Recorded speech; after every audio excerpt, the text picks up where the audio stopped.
Nous sommes à la fin du 19e siècle. Il pleut. Bienvenue en Angleterre. Des amis sont réunis dans une maison bourgeoise. Des bouchons de bouteilles sont sur la table. Des boîtes à cigares en bois sont à portée de main. Une idée ludique émerge pour créer une animation. Le bouchon en liège devient une balle. Les boîtes à cigares font office de raquettes. Et les livres de la bibliothèque servent de filet sur la table du salon. Les prémices du tennis de table étaient nées.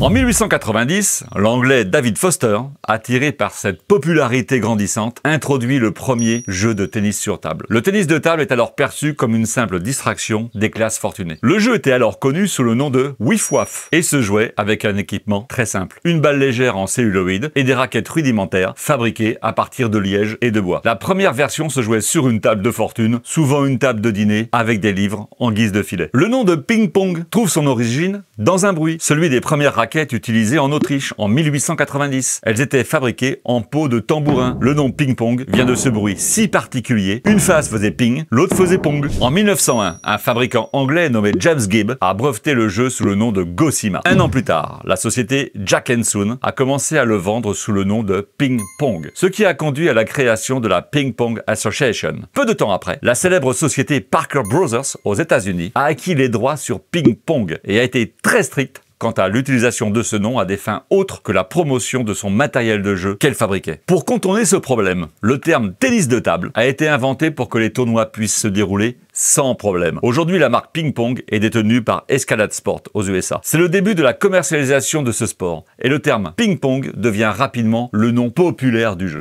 Avec le succès des premiers tournois publics au Queen's Hall de Londres, le premier championnat du monde officiel se déroule en 1902. La discipline connaît alors une croissance rapide et la Fédération britannique de tennis de table est créée. Les premiers championnats d'Europe suivent en 1907. Tout s'accélère dans les années 1920 avec la création de l'Association de tennis de table en Angleterre en 1921, suivie par la Fédération internationale en 1926. Au fur et à mesure que le tennis de table gagne en popularité, l'équipement et les règles du jeu évoluent. La balle devient de plus en plus légère et plus rebondissante. Les raquettes plus sophistiquées, permettant un meilleur contrôle et une plus grande précision. Le filet est également normalisé et le jeu se joue sur une table de taille réglementaire. Le tennis de table devient aussi un symbole de diplomatie. Les dirigeants politiques et les diplomates utilisent ce sport pour combler les fossés et promouvoir la paix. L'exemple le plus célèbre est la diplomatie dite du ping-pong entre les États-Unis et la Chine au début des années 1970, lorsque l'équipe américaine de ping-pong se rend en Chine pour jouer contre l'équipe nationale chinoise. Cet événement marque un tournant dans les relations entre les États-Unis et la Chine et est considéré comme un moment clé de l'ouverture de la Chine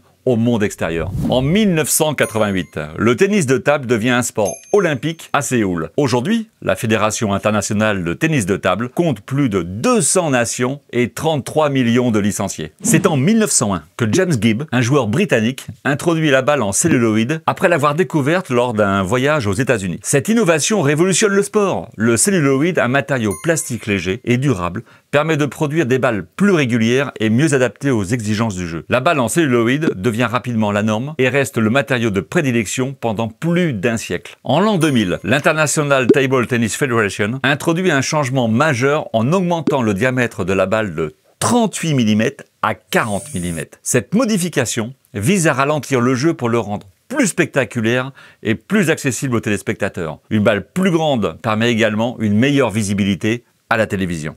En 2014, l'ITTF prend une décision historique en interdisant progressivement les balles en celluloïd, principalement pour des raisons de sécurité et d'écologie. Le celluloïd est inflammable et pose des problèmes de production et de recyclage. Alors, on la pèse, notre balle de ping-pong. Alors, pour la peser, j'ai pris une balance de poche.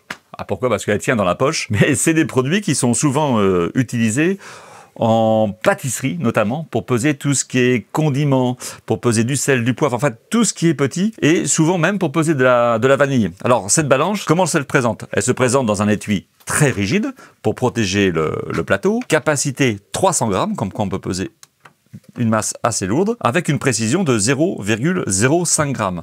Alors pour peser notre balle de ping-pong, comme elle roule, on va mettre une tare, et ensuite la balle de ping-pong, hop, dessus, et son poids est de 2,70 g. Elle est parfaitement conforme à la norme internationale. Donc vous voyez, cette petite balance est très très précise et elle nous permet de peser des choses avec une précision très fine à 0,05 g. Alors, avec notre balance de poche, on a pu peser cette balle de ping-pong. Depuis 2024, les balles sont en plastique, souvent appelées balles plastiques ou polyball. Elles possèdent les mêmes caractéristiques partout dans le monde pour les compétitions nationales et internationales, bien évidemment. Son diamètre est de 40 plus, ce qui veut dire entre 40 et 40,5 mm. Le poids de 2,7 grammes. Les couleurs blanche ou orange avec une finition mate pour une meilleure visibilité. Les balles doivent être évidemment approuvées par l'ITTF et marquées de son logo pour les compétitions internationales. Chez les pongistes professionnels, les échanges sont souvent longs et rapides.